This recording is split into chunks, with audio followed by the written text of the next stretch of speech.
Hi hello ನಮಸ್ತೆ. ಮತ್ತೊಂದು ವ್ಲಾಗಿಗೆ ನಿಮಗೆಲ್ಲ ಕೂಡ ಪ್ರೀತಿಯ ಸ್ವಾಗತ.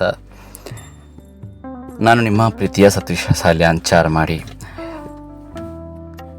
ನಿನ್ನೆ ದಿನ ನಮಗೆ ಉಪ್ಪಿನಂಗಡಿ ಹತ್ತಿರ ಪೆರ್ನೆಯಲ್ಲಿ ಯಕ್ಷಗಾನ ಇತ್ತು. ಅಲ್ಲಿಂದ ಬಂದು ನೈಟು ಮಲಗಿ ಬೆಳಿಗ್ಗೆ ಎದ್ದು ಹೇಳುವಷ್ಟೊತ್ತರಲ್ಲಿ ಬೆಳಿಗ್ಗೆ 9 ಗಂಟೆ ಆಗಿದೆ. ನೈಟು ಮಲಗುವಾಗ ಕೂಡ 3 ಗಂಟೆ ಆಗಿತ್ತು. ಬಟ್ ಇವತ್ತು ನಾನು ಡ್ಯೂಟಿಗೆ 26 ತಾರೀಕು ನನಗೊಂದು ಮದುವೆಯ ಹೇಳಿಕೆ ಇತ್ತು. ಯಾರ್ದಂತ ಕೇಳಿದರೆ ನಮ್ಮ ಕಾಲೇಜಿನ ಮ್ಯಾನೇಜ್ಮೆಂಟಿಗೆ ಸಂಬಂಧಪಟ್ಟಂತಹ ಒಬ್ಬರು ಅನೂಪ್ ಅಂತ ಹೇಳಿ ನಮ್ಮ ಆತ್ಮೀಯರು ಅವರ ಮದುವೆಯ ಕಾರ್ಯಕ್ರಮ ಅನ್ನುವಂಥದ್ದಿತ್ತು. ಸೊ ಆ ಕಾರ್ಯಕ್ರಮಕ್ಕೆ ಹೋಗಬೇಕಿತ್ತು. ಸೊ ಬೆಳಿಗ್ಗೆ ಬೇಗ ಎದ್ದು ರೆಡಿಯಾಗಿ ಕಾರ್ಯಕ್ರಮಕ್ಕೆ ಹೋಗಬೇಕಲ್ಲ, ಸ್ವಲ್ಪ ಒಳ್ಳೆ ಡ್ರೆಸ್ಸನ್ನೆಲ್ಲ ಹಾಕ್ಕೊಂಡು ರೆಡಿಯಾಗಿ ಕಾಲೇಜಿಗೆ ಬಂದೆ. ಬೆಳಿಗ್ಗೆ ಹೊತ್ತು ಸ್ವಲ್ಪ ಟ್ರಾಫಿಕ್ ಎಲ್ಲ ಇತ್ತು ಬರುವಷ್ಟೊತ್ತರಲ್ಲಿ. ಸೊ ಕಾಲೇಜಿಗೆ ಬಂದು ನನಗೆ ಕ್ಲಾಸ್ ಇತ್ತು ಫಸ್ಟ್ ಅವರು. ಸೊ ಕ್ಲಾಸಿಗೆ ಹೋಗಬೇಕಿತ್ತು. ಹಾಗಾಗಿ ಕ್ಲಾಸಿಗೆಲ್ಲ ಹೋಗಿ ಮಧ್ಯಾಹ್ನ 1 ಗಂಟೆ ಅಷ್ಟು ಹೊತ್ತಿಗೆ ನಾವು ಮದುವೆಗೆ ಹೋಗುವಂಥ ಪ್ಲ್ಯಾನ್ ಇತ್ತು. ನಾವೆಲ್ಲ ಸ್ಟಾಫುಗಳು ಕೂಡ ಹೋಗುವಂಥ ಪ್ಲ್ಯಾನ್ ಇತ್ತು. ಅಂದರೆ ನಾನು ಬೈಕಲ್ಲಿ ಮತ್ತು ಉಳಿದ ಸ್ಟಾಫ್ಗಳು ಹೋಗೋದಕ್ಕೆ ಬೇರೆ ವೆಹಿಕಲನ್ನು ಮಾಡಿದ್ರು. ಹಾಗಾಗಿ ನನ್ನ ಜೊತೆ ನಮ್ಮ ಕಾಲೇಜಿನ PU ಪ್ರಾಂಶುಪಾಲರು ಒಬ್ಬರು ಇದ್ದರು, ಸುಕೇಶ್ ಅಂತ ಹೇಳಿ. ನಾವು ಇಬ್ಬರು ಬೈಕಲ್ಲಿ ಜೊತೆಯಾಗಿ ಅಲ್ಲಿ ಮದುವೆ ಹಾಲಿಗೆ FM ಗಾರ್ಡನ್ ಅಂತ ಹೇಳಿ ಗುರುವಾಯಿನ ಕೆರೆಗಿಂತ ಮುಂದೆ ಇರುವಂತಹ ಹಾಲ್ ನಾನು ತೋರಿಸ್ತೇನೆ ವಿಡಿಯೋದಲ್ಲಿ ನೋಡಿ. ಅಲ್ಲಿ ಹಾಲಲ್ಲಿ ಮದುವೆ ಅನ್ನುವಂಥದ್ದಿತ್ತು. 1 ಗಂಟೆಗೆ ಕಾಲೇಜಿಂದ ಮಧ್ಯಾಹ್ನ ತನಕ ಕ್ಲಾಸನ್ನು ಮುಗಿಸಿ ಹೊರಡಿರುವಂಥದ್ದು. ಅಲ್ಲಿ ಹೋಗುವಷ್ಟು ಹೊತ್ತರಲ್ಲಿ ಫುಲ್ಲು ವೆಹಿಕಲ್ಸ್ ಎಲ್ಲ ತುಂಬ ಜನ ಇದ್ದರು, ಫುಲ್ಲು ರಶ್ ಇತ್ತು. ಅಂದರೆ ಬೆಳ್ತಂಗಡಿಯ ಮಾಜಿ ಶಾಸಕರಾಗಿರುವಂಥ ವಸಂತ ಬಂಗೇರ್ ಇವರ ಫ್ಯಾಮಿಲಿಯ ಪ್ರೋಗ್ರಾಮ್ ಆಗಿರೋದ್ರಿಂದ ತುಂಬ ಕ್ರೌಡ್ ಅನ್ನುವಂಥದ್ದಿತ್ತು. ಹಾಗೆ ಹಾಲ್ ಅತ್ಯಂತ ಸುಂದರವಾಗಿರುವಂಥ ಹಾಲ್ ನೋಡಿ. ಹೊರಗಡೆ ಎಲ್ಲ ಸೀನರಿ ಹಾಕಿದ್ದನ್ನೆಲ್ಲ, ಹಾಗಾಗಿ ತುಂಬ ಜನ ಎಲ್ಲ ಇದ್ದರು.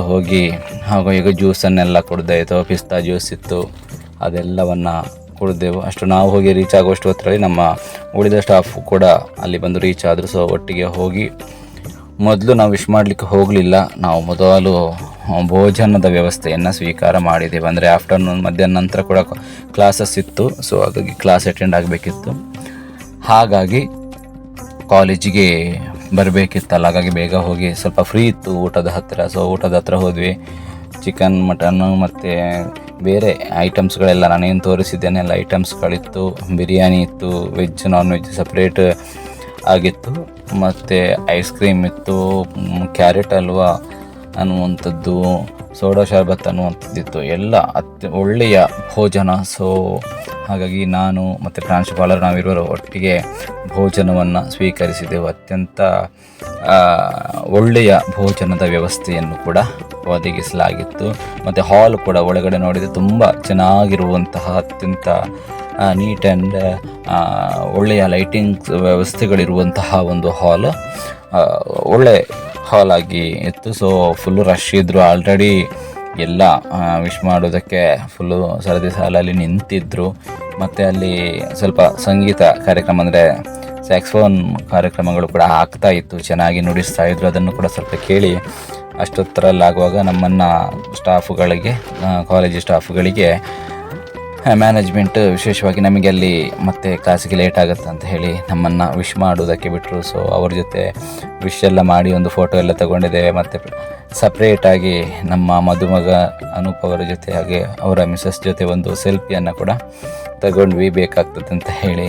ಸೊ ಅದಾದೆಲ್ಲ ನಂತರ ಎಲ್ಲ ವಿಶ್ ಮಾಡಿ ಮತ್ತೆ ರಿಟರ್ನ್ ನಾವು ಕಾಲೇಜಿಗೆ ಬಂದ್ವಿ. ಕಾಲೇಜಿಗೆ ಬಂದು ಬರುವಷ್ಟೊತ್ತರಲ್ಲಿ 2-2.5 ಗಂಟೆ ಆಗಿದೆ. ನಾವು ಮದುವೆಗೆ ಹೋಗಿ ಒಳ್ಳೆಯ ಭೋಜನವನ್ನೆಲ್ಲ ಸ್ವೀಕಾರ ಮಾಡಿದ್ದೇವೆ. ಖುಷಿಯಾಯಿತು. ಹೀಗೆ ಮದುವೆಯ ಒಂದು ಸಂಭ್ರಮವನ್ನು ನಿಮಗೆ ಹೇಳುವಂತ ಹೇಳಿ ನಾವು ಏನು ಒಂದು ವ್ಲಾಗ್ ಮುಖಾಂತರ ತೋರಿಸಿದ್ದೇನೆ. ಸೊ ಇವತ್ತು ಮಾಡಿರುವಂತಹ ಈ ವ್ಲಾಗ್ ನಿಮಗೆ ಇಷ್ಟ ಆಗಿದೆ ಅಂತ ಹೇಳಿ ಅಂದುಕೊಳ್ತೇನೆ. ಸೊ ಇಷ್ಟ ಆಗಿದ್ದಲ್ಲಿ ಚಾನಲ್ಗೆ ಸಬ್ಸ್ಕ್ರೈಬ್ ಮಾಡಿ, ವಿಡಿಯೋವನ್ನು ಶೇರ್ ಮಾಡಿ ಮತ್ತು ಲೈಕ್ ಮಾಡಿ. ಮತ್ತಷ್ಟು ವಿಡಿಯೋಗಳಿಗಾಗಿ ನಮ್ಮ ವಾಹಿನಿಯನ್ನು ವೀಕ್ಷಿಸಿ ಅಂತ ಹೇಳ್ತಾ ಮುಂದಿನ ವ್ಲಾಗಲ್ಲಿ ಸಿಗ್ತೇನೆ. ನಮಸ್ಕಾರ. ಇದು ಯಕ್ಷ ಇನ್ಫೋ ಕನ್ನಡ, ಸತ್ಯ ವಿಚಾರಗಳ ಸ್ಪಷ್ಟ ಸುದ್ದಿ.